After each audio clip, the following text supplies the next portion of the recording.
The UPF has been working with thousands of ambassadors for peace from all walks of life to create a new approach to peace building.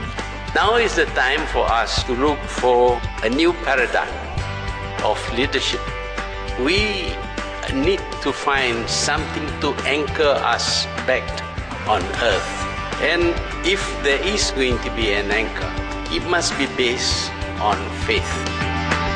We go beyond the boundaries of country, color and creed, bringing together the world of politics, religion and civil society as we strive to resolve age-old conflict.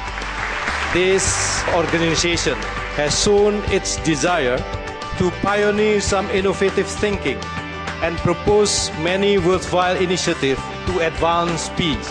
The Federation is talking about actual peace, the inner peace and love. It is beautiful.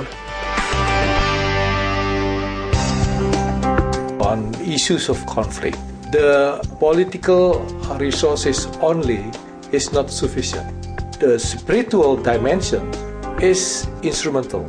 You can't deal with many of those conflicts by simply looking at the political side of it. You have to engage religious leadership in the discussion about how to solve these problems. In the Middle East, there's this huge misunderstanding between the three Abrahamic religions about whether they worship the same God, whether they have the same values, whether they should vilify and demonize each other. And maybe a UN Interreligious Council, if created, could do a lot of good. The real reason we need this Council of the United Nations is that there is an important spiritual and moral dimension to all the major problems that face our society. This is actually empowering the religious communities to bring questions of ethics on the table. Maybe politicians can stop wars, but then ending a war doesn't end the seeds of conflict. I think its religious community perhaps can help the work of reconciliation and forgiveness. There can be no peace among nations unless there is peace among the religions. The Philippines and I proposed this global interfaith dialogue here at the United Nations, and I was so delighted because Secretary General Ban Ki-moon said he will give it his all-out support. Most of the world's people follow a major religion, and so the relationship between religions is of vital importance. If you talk about the fundamentals of Christianity, the fundamentals of Islam, the fundamentals of every faith tradition, we will find that the core values are the same.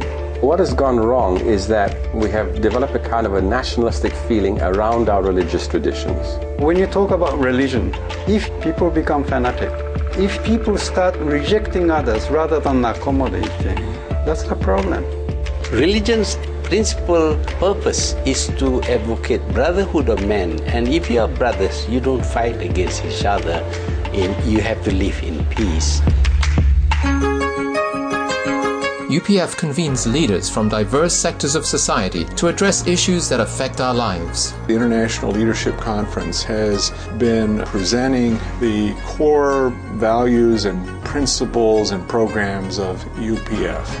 The UPF and its principles of peace and conflict resolution have really much to contribute to the situation in the Balkans. Its peace initiative has principally taken the form of a substantial program of peace education among key leaders in the Balkans. One of the most important questions we examine is what exactly causes conflict? We want to try to understand, is there a fundamental cause which is at the root of all conflict? And I'm reminded of the expression, the heart of the human problem is the human heart. I really don't believe in trying to contain violence with force. It has to be contained with love, with forgiveness, and stick to the idea of he is my brother, she is my sister, even though he may be on the other side of the fence. During Kenya's last general election, the tensions between opposing parties tragically erupted into violence, and the Prime Minister, Raila Odinga, was faced with a potentially worsening crisis. If he had just the power in his head, running for the power, he would have refused to reconcile. But because he had been with UPF, has learned about how it is important to love, he became a forgiver. Many people who came out maybe to fight, they thought they were fighting for him. But he said, you don't have to demonstrate like that. Don't take a weapon and hurt your fellow Kenyan. The principles that we've learned here of being one family under God became the major principle that guided us during this particular time. The UPF helps young people to develop good character through its peace, education, and social action programs around the world. It's education that's based on cultivating what's best in them, cultivating the goodness of their hearts and their minds and who they are. It's bringing these strong values back into the family, back into the society. There is a series of books where you will find the stories that are related to a topic that you want to teach, either values, respect, acceptance. It's my job, and it's really our job, to raise up a new generation of peace, a new generation of young people that are going to look at the world and say, how can I help? If we want to have impact, we have to be teamed up, and there has to be a plan, a development plan to build peace. We need institutions for culture of peace. We need peace education based on universal human values. You need to create a focus, a sense that there is a movement, a leadership developing in the creation of a peaceful world, that it's not haphazard, that we can make it real. We can collaborate and bring our knowledge together, create something new, create something different, be innovative. I would like to tell my government that we invite the UPF to our country so that some of these materials that we have here could be explained to our people.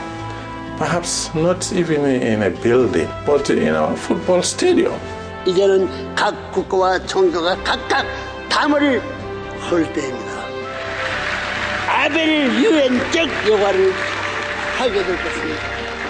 가인적인 기존 유엔의 갱신과 더불어 세계 도처에서 본인이 가르쳐 뛰고 있는 수백만 평화 대사들을 동원하여 하나님 아래 인류한 가족인 1000명을 반드시 완수하고야 말 것입니다. I deeply look forward to working with you, the distinguished members of the Global Peace Council, regional chairs, ambassadors for peace, and I hope that I can rely on your wisdom and your experience and your guidance as we move forward to transform this world.